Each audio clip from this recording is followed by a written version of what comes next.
हम थोड़ा सा ब्लॉग बना रहे हैं। শুভ সকাল বন্ধুরা, সবাই কেমন আছো? আশা করি সবাই ভালো আছো, আমিও ভালো আছি। এখন খুব একটা সকাল নেই, কটা বাজে? ও বাবা, 10:30, 10:30। তো আমার স্নান হয়ে গেছে, কাছাকাছি সব কাজ কমপ্লিট। এবার আমি যাচ্ছি রান্না করতে। কি রান্না করছি সেটা দেখাবো তোমাদেরকে। চলো, সারাদিন কি করছি না করছি সেটাও দেখাবো তোমাদেরকে। তো ভিডিওটা ভালো লাগলে অবশ্যই একটা লাইক দেবে আর কমেন্ট করে জানাবে আমার ভিডিওগুলো কেমন লাগছে। তো যারা নতুন বন্ধুরা আছে অবশ্যই করে আমার চ্যানেলটিকে সাবস্ক্রাইব করে নিও, পাশে থাকা বেল আইকনটি ক্লিক করে দিও। আর যারা পুরনো বন্ধু করে নিয়েছে তাদেরকে অনেক অনেক অনেক ধন্যবাদ। আমার জেরির আওয়াজ শোনা যাচ্ছে, জেরির টিফিন করা হয়ে গেছে, মানে জেরি বিস্কুট খাওয়া হয়ে গেছে। এবার আমার স্নান হলো, দেখি এবার রান্নাবান্নাটা জোগাড় করি, তারপর কি খাবো না খাবো সব কিছুই তো দেখাবো। ভাতের মধ্যে চলে গেল, দেখো এই বড় একটা আলুটা সেদ্ধ দেব। আর এদিকে করে নিয়েছি ডাল সেদ্ধ। ডালটা মানে সকালে উঠেই ডাল সেদ্ধটাই চাপিয়ে দিচ্ছি, এরকম একটা ব্যাপার।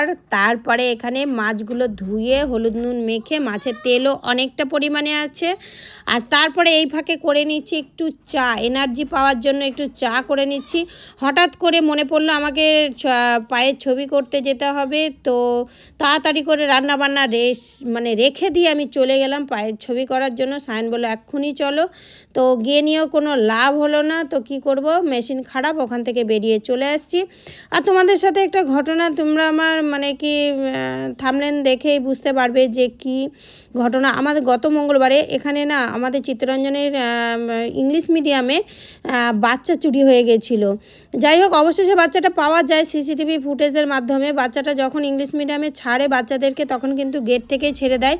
কিন্তু এটা সব স্কুলে নেই, কনভেন্ট স্কুলে আছে। একদম বাচ্চা গেটের ভেতরে গিয়ে গার্জেনের হাতেই, চেনা জানার হাতেই দেবে, তাছাড়া দেবে না। কিন্তু অন্যান্য স্কুলে ছিল না। এখন দেখলাম আমার ভাগ্নি স্কুলে গেছিলাম, একটু স্কিম নেওয়া আছে, তোমাদেরকে দেখাবো যে আমার ভাগ্নি স্কুলে কিন্তু এখন থেকে সেই নিয়মটাই করা হয়েছে যে বাচ্চা ভেতরে গিয়ে ছাড়বে, আবার ভেতর থেকে নেবে। তো এদিকে দেখো আবহাওয়ার পরিবেশটা, বাড়ি ফিরে আসলাম, যে আবহাওয়াটা দেখাচ্ছি এই ছিল একটু রোদ, এই আবার একবারে মেঘে ঢেকে গেল, হাওয়া দিচ্ছে, এবার বৃষ্টিটা নামবে ভাব। আর এদিকে তারপরে আমি রান্নাবান্না সব করে নিয়েছি। কি রান্না করেছি একটু দেখে নাও। এই যে মাছের তেল, অনেকটাই মাছের তেল ছিল, তোমাদের দেখালাম। আর ভাত। আর এইদিকে হয়েছে কি হয়েছে ও দেখাচ্ছি দাঁড়াও।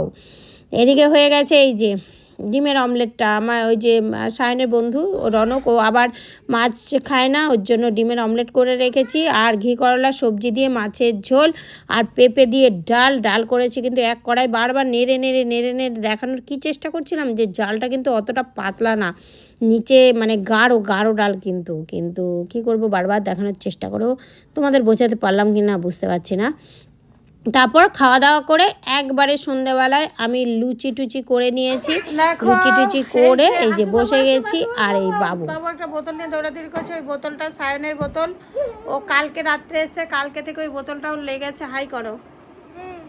হ্যাঁ, এটা আমার ভাগ্নির ছেলে, তোমরা সবাই জানো, বিচ্চু 1 নাম্বারের বিচ্চু। তো যাই হোক, আর এই যে পুচকাও পড়তে বসে লুচি খাওয়া হয়ে গেল, ওরও লুচি খাওয়া হয়ে গেছে। আমি লুচি ভেজে আসলাম। বাইরে যেরকম বৃষ্টি তেরকম বাইরে যেমন বৃষ্টি তেমন গরম।